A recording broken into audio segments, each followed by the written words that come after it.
Nous ne sommes pas dans des calculs politiciens.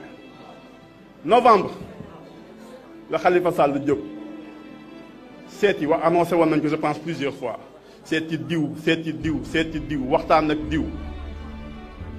Dem bay jóge fii di dem France, mu woo Ousmane Sonko. Ne ko damay tukki. Je voudrais que Dieu le relais. En son absence, Ousmane Sonko a pris le relais.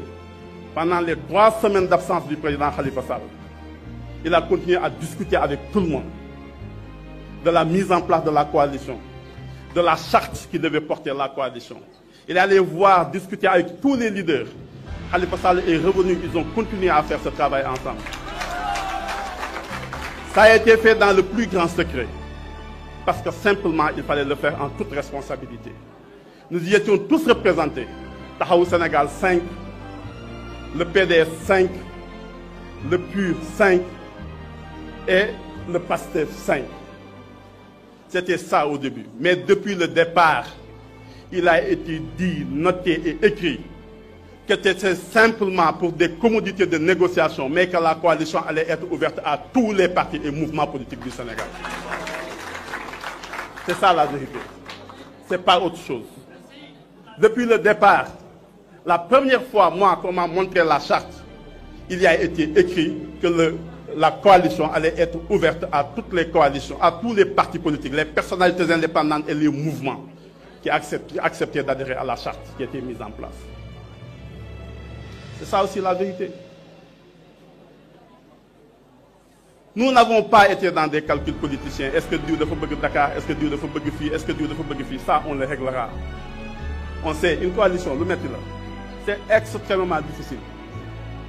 Il va y avoir beaucoup de difficultés devant nous. Il va y en avoir à Grand Dakar, Madame la Présidente. Il va y en avoir partout. Parce que nous sommes des hommes politiques. Et l'homme politique, il n'y a pas un homme politique qui n'a pas d'ambition. Il va y avoir un choc des ambitions, on le sait. Entre des responsables qui appartiennent à des partis politiques différents, on le sait. Des gens qui n'ont aucune histoire commune, on le sait. Mais nous avons le défi justement d'y arriver. Pas pour nous, mais pour le Sénégal, je le rappelle encore. C'est en ces termes-là que nous avons discuté et nous avons négocié. Aujourd'hui, c'est à la fois au point de vue technique que nous sommes obligés d'être ensemble, à cause du système électoral. Nous avons une partie à 30% à Dakar, quelqu'un a 25%, quelqu'un a 15%, Bolen Bolen 80, 70%, quelqu'un a 31%, il remporte l'élection au niveau local. Si nous faisons local, on perd, si nous faisons législatif, on perd. Ce qui nous interpelle est notre devoir à tous les partis politiques du Sénégal. Ce n'est pas d'aller vers 2 coalitions, ce n'est pas d'aller vers 3 coalitions. C'est de faire un bloc et un front unique et faire face à la gouvernance de Macky Sall. Il n'y a pas une autre solution. C'est la seule qui s'impose à nous. La deuxième chose qui fait que nous devons être ensemble, c'est que nous ne voulons pas créer une cohabitation. Nous avons aussi des législatives devant nous. Beaucoup de nous, cohabitation, le mot est trop chargé au Sénégal. À chaque fois qu'on l'a dit, on a dit que c'est une instabilité. D'ailleurs, c'est à la faute des socialistes. Hein. Depuis le départ, quand on disait cohabitation, ils disent non, c'est une instabilité. Ils ont raison. Notre pays n'a pas la maturité pour aller vers une cohabitation.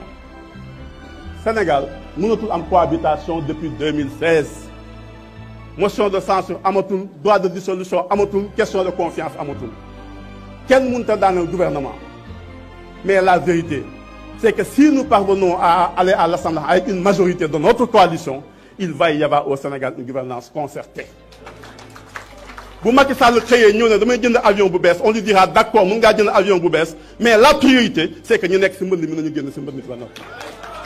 si Macky Sall créé un building administratif à 40 milliards de francs, on va lui dire oui, d'accord, mais il n'y a pas de plateau médical au Sénégal.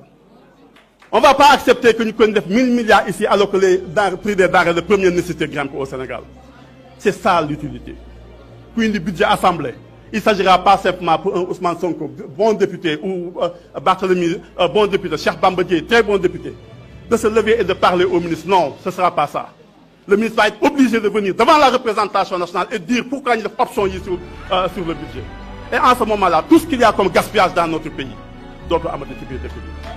Toutes les questions et les revendications que nous avons portées depuis les indépendances, et nous avons apporté une satisfaction.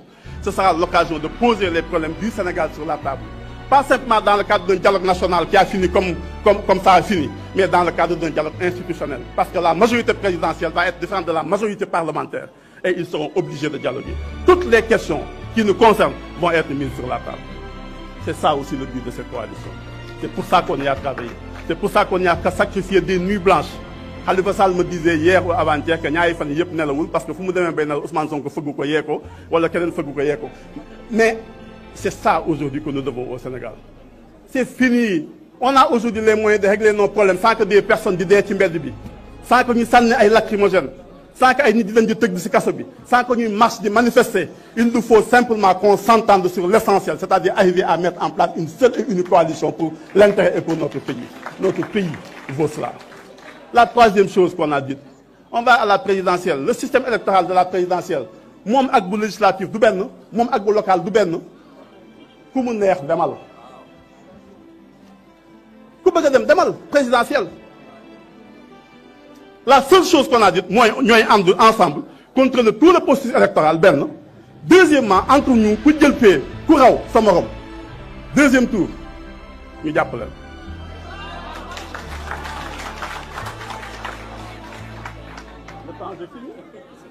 Je finis alors je conclue.